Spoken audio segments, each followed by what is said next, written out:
Hello again and welcome to another Mordy and Glory Warhammer 40k video. In today's episode, we shall be asking and answering one simple question. Is it possible to get free orders for your Imperial Guard officers? And if so, is it gamey or is it genius? That's right, once again, we shall be entering into the domain of the rules lawyer, trying to get as much juice for the squeeze, trying to get as much bang for our buck. But before we get into the heart of the video, I just want to say a brief thank you.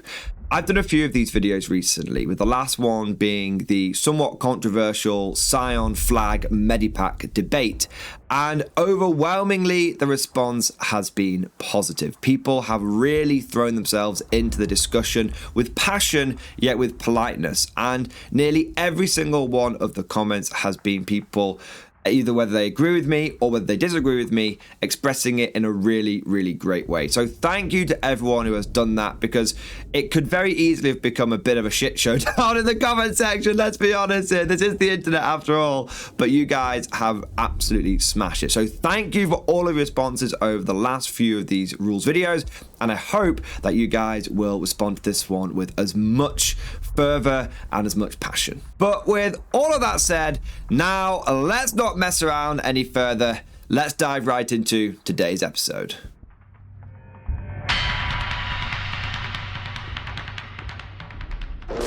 First things first, let us take a moment to understand what the hell orders and the Imperial Guard are. Every single faction in Warhammer 40k has a special ability, has an army rule. These aren't ones that you find on your datasheet, but more they are abilities that will affect your entire army. And the one for the Imperial Guard is Orders, also known, or I should say officially known as Voice of Command. What this allows your officers to do, things like your Caden Castellans, your Lord Solar, your Creed, is to hand out temporary buffs every single turn. So for example, it's not one single ability like get a reroll if you're nearby. It's not an aura, it's an order. And so you have ones such as first rank fire, second rank fire. Your officer picks one unit that's nearby, and that unit then gets extra shots from rapid fire weapons. And you've got a really good one like take aim, where your officer can tell a nearby unit who get +1 to hit. It increases their ballistic skill. These buffs are extremely powerful, and frankly, they are what allow Guard to even remain slightly competitive.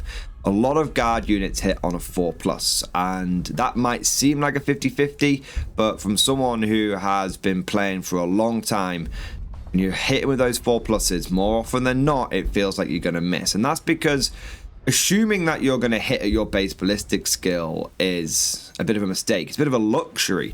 There are a lot of ways that people can introduce like a -1 to hit modifier. You've got Eldar and their lightning fast reflex, for example, which often means that you hit at much less than a 4+. Often you'll be hitting on a 5, and therefore, even just statistically, you're going to miss more often than you hit. This is a really big problem for the Guard, because you are a shooting army, so you need to be able to make sure those shots connect. And so things like take aim, allowing you to get more reliable shots, things like first rank fire that allow you to get more shots. And you've got other orders like move, which allow you to move faster, which means you can get onto primary objectives, you can get secondary objectives, means that you're able to score points. Orders are a really powerful mechanic, and they've been around with the Guard since 5th edition, and they have become an essential and integral part of the faction. However, there is a bit of a disadvantage with orders, which is, unlike an aura ability, which will say every unit within 6 inches can have reroll 1s to wound, for example, orders can only affect one unit at a time.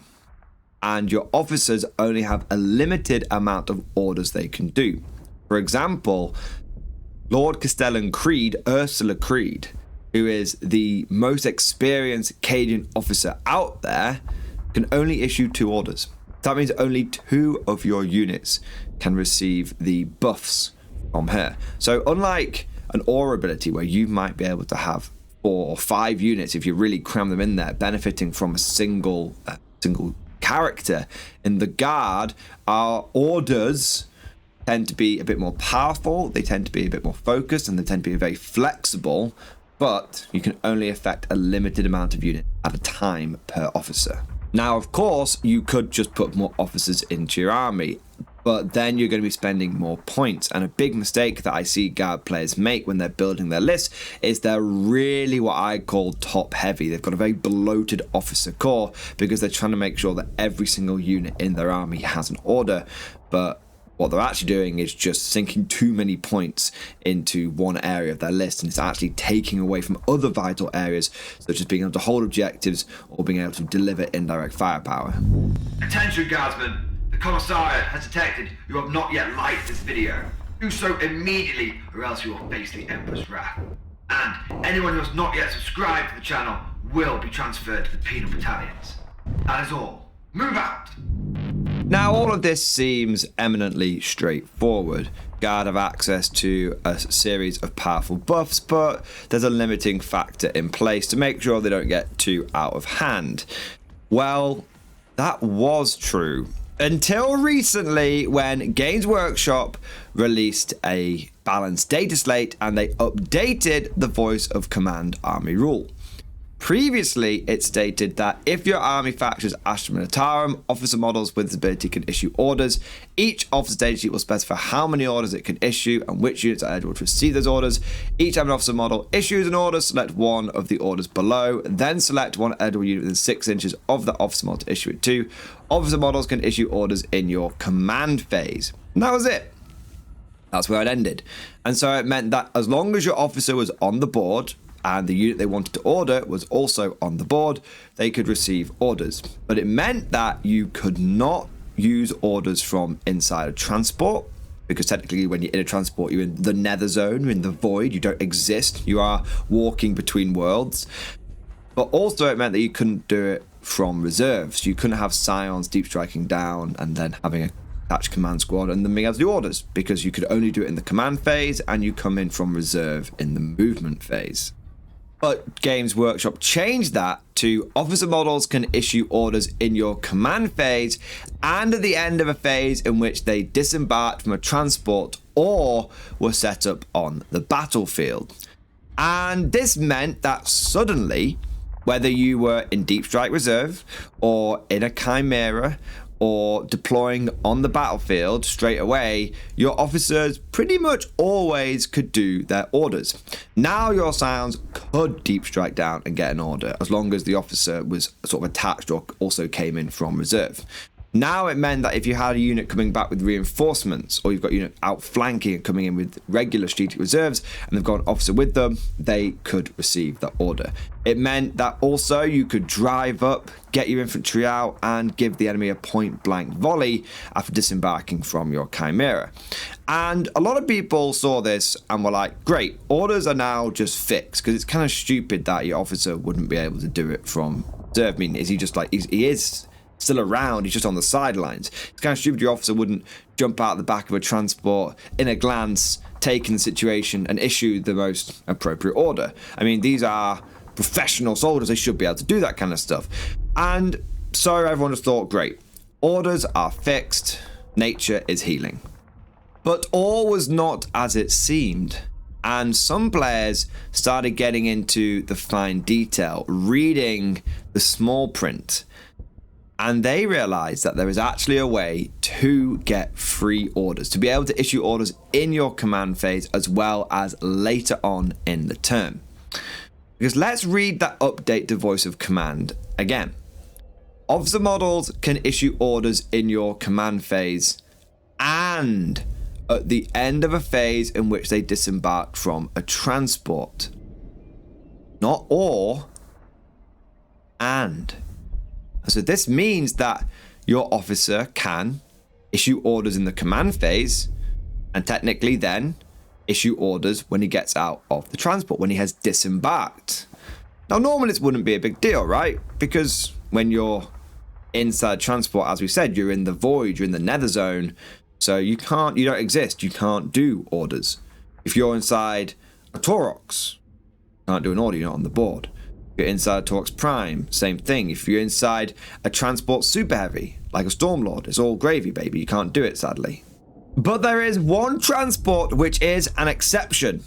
The Chimera APC.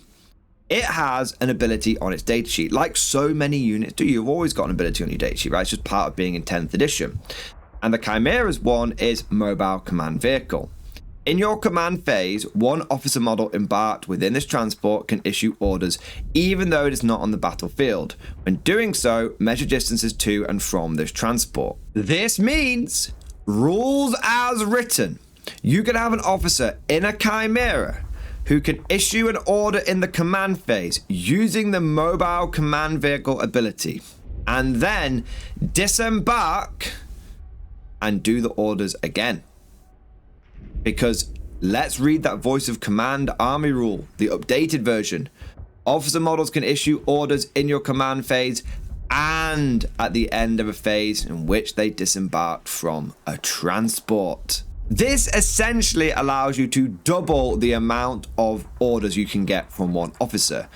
Now, in some cases, this isn't actually a big deal. Your Cadian Castellan, for example, can only do one order. Doubling that up to 2 is great, but there are cheaper ways of doing that. Remember, the Chimera costs 70 points, so you would be spending 70 points to give a 45-point officer an extra order. So what you could do, just take an extra Cadian Castellan. Or you could go even cheaper and put Grand Strategist on a Cadian Castellan. Both of those will get you double orders, but won't cost you as many points. Where this gets truly spicy is with officers like Creed, who can do 2 orders base. This means you get up to 4 orders from a single officer. That is more orders from Creed than you can get from a Lord Solar Leontus. And a really effective way of using all these bonus orders from Creed is to boost up one of the best things about Guard right now, our prolific indirect fire. Guard has got a lot of artillery, and we are one of the few factions that can still get our indirect fire to do meaningful damage. Recently, things like the Manticore took a bit of a hit. They went up to 180 points, and so Guard players have been pivoting to other indirect fire options such as Earthshaker carriage batteries and also Medusas. But Medusas and Earthshaker carriages only hit on a 5+, and even when they take advantage of their heavy rule because they're firing indirect fire, they're still only hitting on a 5. So really you want them hitting on 4s or better so they have a chance of actually connecting and doing some damage. Well, the way you do that is by using orders, and because the units in question have the regiment keyword, it means that they can receive orders from an infantry officer.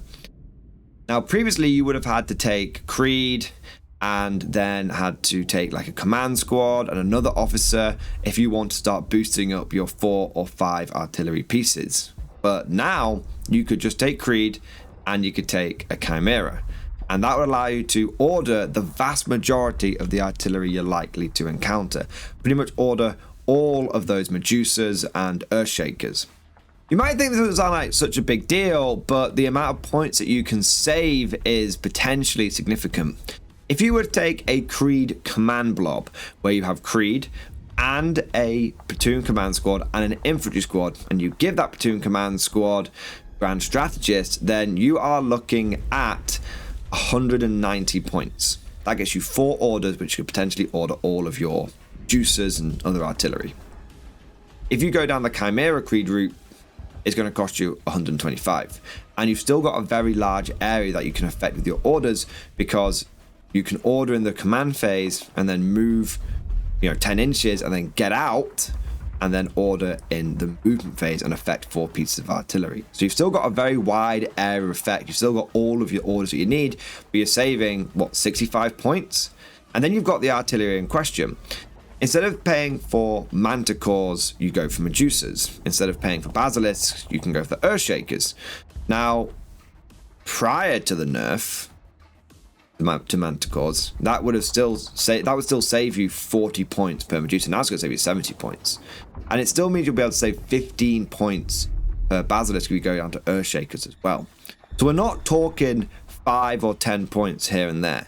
We are talking tens upon tens of points, maybe even hundreds of points that you can save overall, which means more units, more firepower, more damage dealt to the enemy. Now, rules as written, all of this works. Technically correct, the best kind of correct. But the question that I want to put to you, the viewer, is, was this intended? Because there are quite a few Guard players who, upon citing this rules interaction, said that it felt gamey, it felt rules lawyery, and that they don't think it was meant to work this way. And like in the previous rules videos, let us now present the counter argument in the interest of being fair and open and unbiased, so you guys can judge it for yourselves. The main argument for why it shouldn't work this way is that it's an oversight by Games Workshop, because the voice of command rule was updated, but it didn't take into account the Chimera datasheet. Bear in mind that the Chimera's mobile command vehicle ability was written when you could only do orders in the command phase. There was no ability to do this from getting out of transports or coming in from reserve. And so it seems fairly logical that Games Workshop, as a bit of an afterthought, went, oh, well, yeah, you should be able to do an order when you get out of a transport. Yeah, you should be able to do orders when you come in from reserve. It's silly that it's not working like that anymore. That's how it was all through the previous editions. You could do them you actually used to do orders in the shooting phase. So if you came from reserve, whatever, they always worked. But obviously with them moving them to command phase with 10th edition, it kind of broke them. So all they've done is corrected their initial mistake, the initial issues with them only being able to do in the command phase, and now it feels like people are taking advantage and taking things a step too far. And to be fair, this is a good point. There are a lot of models that you can use to transport units in the Guard. You've got Tauroxes and Taurox Primes, which are the obvious ones, but then you've also got Valkyries, half of the super heavies. You go over to Forge World and you've got things like the Crassus Armored Assault Transport, or say it properly, the Crassus Armored Assault Transport! And all of these different vehicles can't exploit the new voice of command. It's only the Chimera which can do so. As a result, it is entirely possible to believe that the unpaid intern that writes all of the rules for Games Workshop just missed this one unit, and it is in fact an oversight. However, there is a counter argument to this, and that is 9th edition. Now, I appreciate we are in 10th edition, but there was a precedent set in the last Guard Codex. If you go over to the 9th edition Codex Astra Militarum FAQ, there is a point covering this exact scenario. If an officer unit is embarked within a Chimera and uses the mobile command vehicle ability to issue an order, can that officer issue additional orders after disembarking using the disembarking officer's rule detailed in voice of command? Answer: the officer unit can issue an order using the Chimera's mobile command vehicle ability, followed by as many orders as it can normally issue after disembarking from a transport model, as per the disembarking officer's rule. For example, while embarked within a Chimera, Josh's Iron Hand Strachan issues one order using the mobile command vehicle ability, and then disembarks from the Chimera and issues Iron Hand Strachan's two normal orders using the disembarking officer's rule, for a total of 3 orders issued. So the ability for Chimeras to give your officers extra orders is something we have seen before, and this argument has been covered in previous editions. I appreciate that some people may not be swayed by the FAQ of a previous edition. After all, that is the past and we are living in the now. But for those of you that think it is a bit gamey and think that it is a bit win at all costs and all that kind of stuff, and don't think that it feels true to the spirit of the game, I would just remind you that the whole point of the Chimera in the lore, the most fluffy bunny thing about this vehicle, apart from the fact that it's amphibious, which is a cool thing that a lot of people don't realize because it lost that rule. It used to have an amphibious rule, but anyway, that's a tangent. It is a mobile command center. If you go back and read all sorts of Guard books, like Kiefer's Kane ones, for example, the Chimera and the Command Chimera is something that has been well established. The fact that these things have got extra Vox units, that they're a little command center inside a metal box. And so I don't think that it's gamey or against the spirit of the game, and I don't think that it's unprecedented, both from a rules point of view or from a law point of view, that an officer would be greatly enhanced, would benefit massively from having a full suite of command tools at his fingertips in the form of his own personal command bunker. Well, at least that's what I think. But of course, all of this is just like my opinion, man. Let me know what you think down in the comment section below. And as we've done in previous videos, let me know your rules as written interpretation and your rules as intended verdict, because often these two things can be quite different. Also, let me know if you would use this ability. Would you use this exploit, or do you think that it's a bit whacker, it's a bit against the spirit of the game? If you've enjoyed today's video, don't forget to smash that like button. It really does help with boosting the algorithm and supporting the channel. And also, if you like this kind of content, don't forget to subscribe to never miss an episode. Would you like to know more? If so, then please consider becoming a channel member or patron. By supporting the channel, not only will you be doing your part, but you'll also be helping me create more content for your viewing pleasure and unlocking a whole host of perks. You get everything from a badge next to your name, custom emojis, but the big one is access to the Mordian Glory Discord server, an online community with almost 2,500 active members. It's always popping off in the MG Discord. We've got channels for army lists, hobbying, tactics, stories, and even a pretty spicy meme section as well. For all you greenhorns that wanted to see the Mordian Glory Hole, today is your lucky day.